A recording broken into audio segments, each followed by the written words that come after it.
Hey friends, welcome to another Q&A video. I like to throw in these Q&A videos every once in a while just to answer some frequently asked questions and to put the information out for everybody rather than just typing the comment over and over again, because I do get a lot of questions repeated. So I love having these Q&A videos where I can address all of those frequently asked questions. Before we get started, I wanted to let you know that the video today is sponsored by Element. I have my Element mixed up here so I can be sipping as I talk like I always do throughout the day. And I have to tell you my newest flavor combination obsession. So I love the grapefruit flavor, and that's been like my number one for quite a while. But recently I mixed the raspberry and the orange. Oh my goodness, it is so good. It kind of reminds me of like Jamba Juice or like a smoothie with frozen berries and orange juice, like back in the day when I used to drink smoothies like that. That's what the flavor combo reminds me of. It's so good. I've been obsessed with it. That's what I've been having every single day for the last several days. So if you haven't tried that combo, I highly recommend it. Not only does Element taste delicious with all of their amazing flavors, but I find it helps me stay hydrated. It helps me feel my best. It helps me to be able to sleep through the night. That doesn't seem like it should be connected, electrolytes, sleeping through the night, but the electrolytes really have helped my body, like my kidneys function better. And so I don't have to get up throughout the night to go to the bathroom. If you want to try a sample pack of Element, all you have to do is use my link, drinkelement.com/indigo, drinklmnt.com/indigo. Click that link, place an order for anything on the website, and they will automatically add the free sample pack to your order. Thanks so much to Element for sponsoring today. So in my Q&A videos, typically I have at least a few bread questions to answer, and this one is no different. That still is the most common type of question that I receive on a daily basis. So I do have several bread questions, and I'll save those to the end. The first couple of questions were in response to my coaching call video, my first one that I just put out this last Sunday. And so Jonathan gave me a whole bunch of things to do for the week. And if you haven't seen that video, I do recommend going and watching it. I'm on a journey, and I'm just getting started. And so I think it'll be interesting to follow along and see how things go. So anyways, one thing that he wanted me to do for the first probably month that we're working together is he wants me to give up dairy.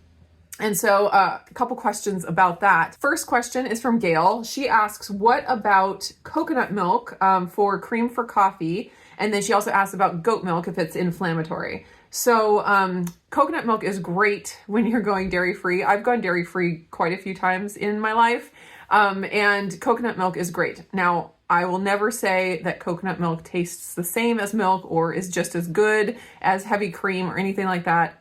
Dairy is in a class by itself, and anyone who tells you that they can make a substitute for dairy that tastes like or just as good as dairy, I just don't believe a word of it. So coconut milk is great. I love it. I use it for making soups creamy. I really like that.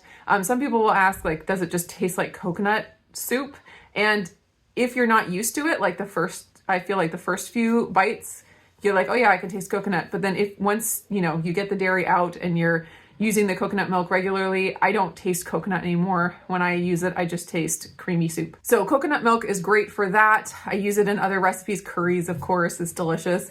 I don't use it as cream for my coffee. I don't like it so much as cream for my coffee, but I do actually have a dairy-free creamer mix that I put together when I went dairy-free a couple of years ago. And I actually really do like this creamer. I've tried a lot of dairy-free creamers. I actually have a video I went to the store and just bought a whole bunch of different ones and tried them out. And I was so disappointed with pretty much all of them. Some of them were better than others, but overall, I just was not a fan. So I did come up with my own dairy-free like dry mix. It includes collagen, it includes MCT oil powder, and I do have one brand of MCT oil powder that I recommend that seems like it's creamier than a lot of the other ones. It's the Micro Ingredients brand. I get it off of Amazon. And then also it doesn't include coconut milk powder also. So I guess I do use coconut milk in my coffee, but I like it better with the other ingredients and all mixed together. The coconut milk powder, I also do Micro Ingredients brand. And so when I made the recipe video for that, I had like all the different amounts of each thing. And after I did it a few times, I realized it was a lot simpler and tasted just as good if I did the exact like 1 to 1 to 1 for each of the ingredients. So you can make as much or as little as you want to. Just do the same by weight amount of each of those 3 ingredients, mix it all up. It's delicious.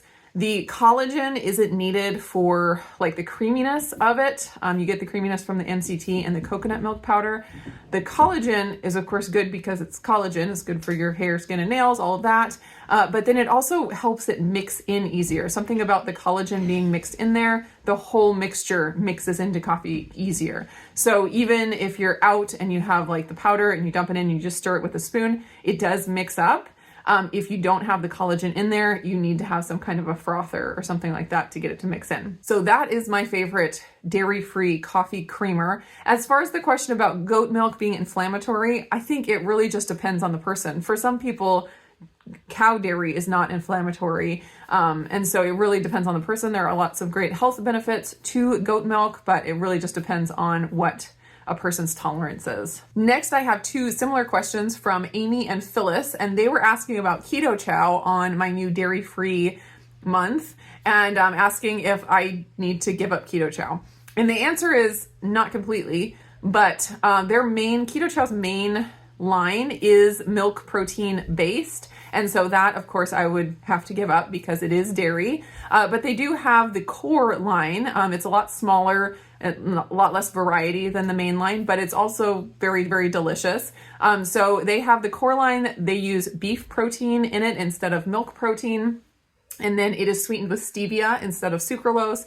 So it's a great option for anyone who's wanting to avoid sucralose, anyone who's wanting to go dairy-free. They have 3 flavors available right now. They have the chocolate and the strawberry cream and the vanilla cream. Chocolate is by far my favorite, but they're all good, and it's nice to have a little bit of a variety. And I have been playing with how I can make different flavors, like adding peanut butter powder to the chocolate to make a chocolate peanut butter, or adding like mint extract to the chocolate to make chocolate mint, or banana extract to make chocolate banana. There's just so many different things you can do with those 3 flavors just by adding a little bit of something. So I still am able to have some Keto Chow, and it still is a great option for me as far as convenience. Just being able to make a shake real quick when I don't have time to cook up a whole meal. It's fantastic. Next question was in response to the video I made about the bulk supplements egg white powder change and how it no longer whips up and no longer works for egg white bread recipes. The question was from Meaty Fan.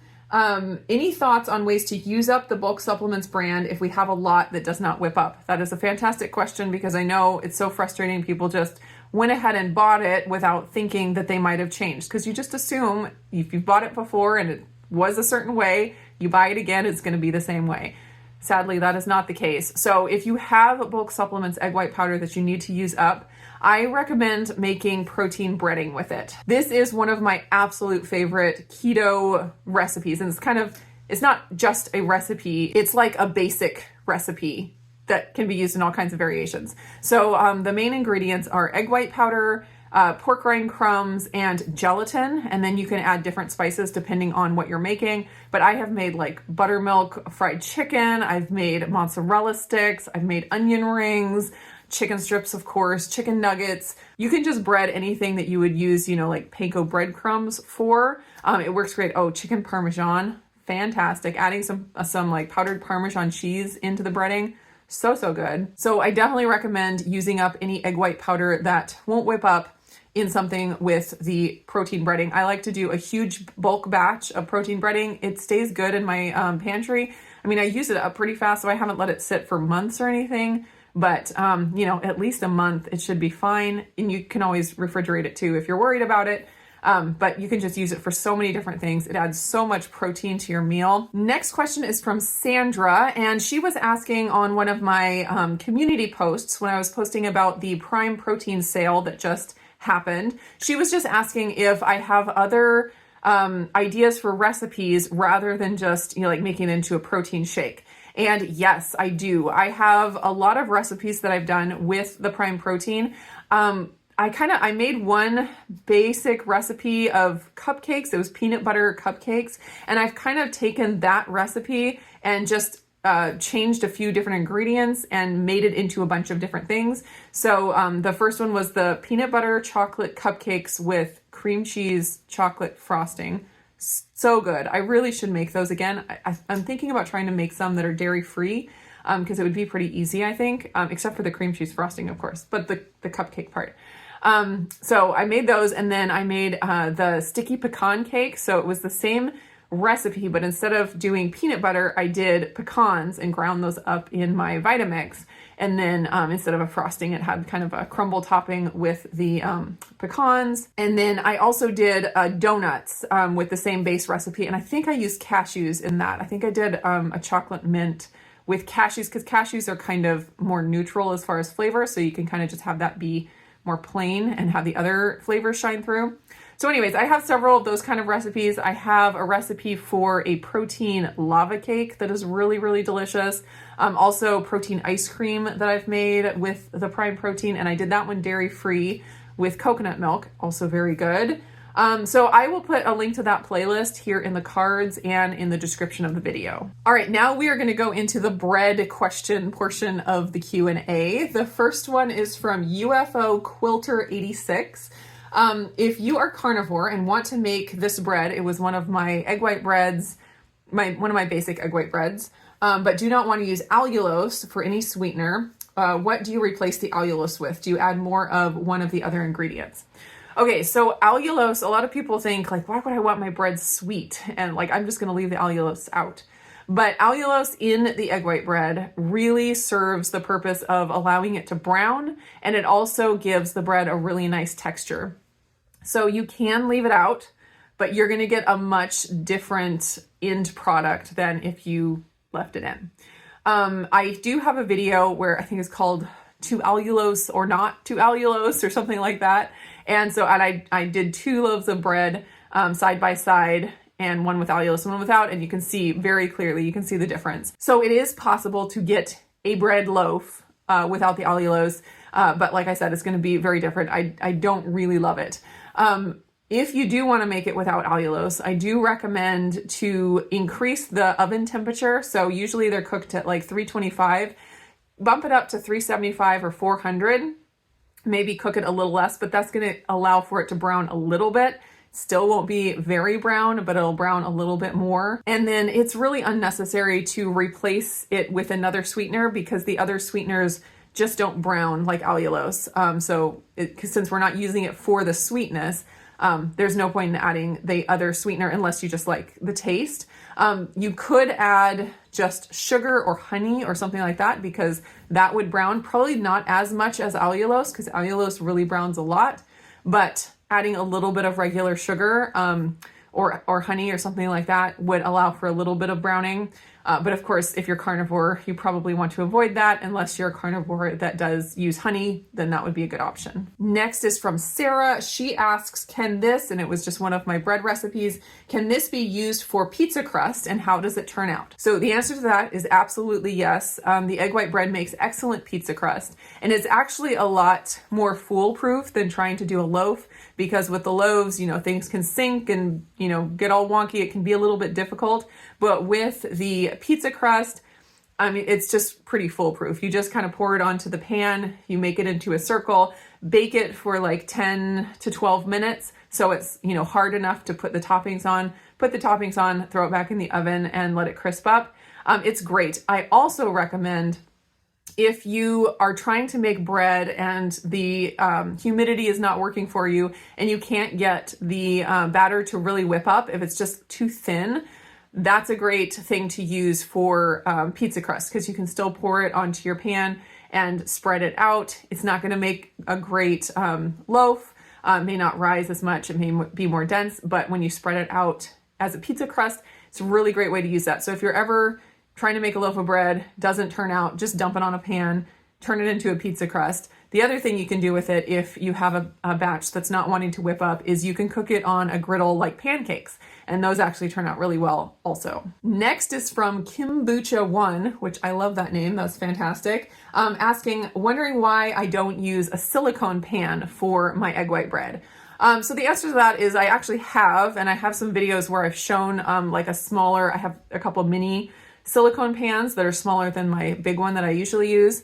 And so you can use silicone pans. What I have found is that the silicone gets hotter than the aluminum pans that I usually use now, and it causes the bread to brown more. I feel like it overcooks the crust to me.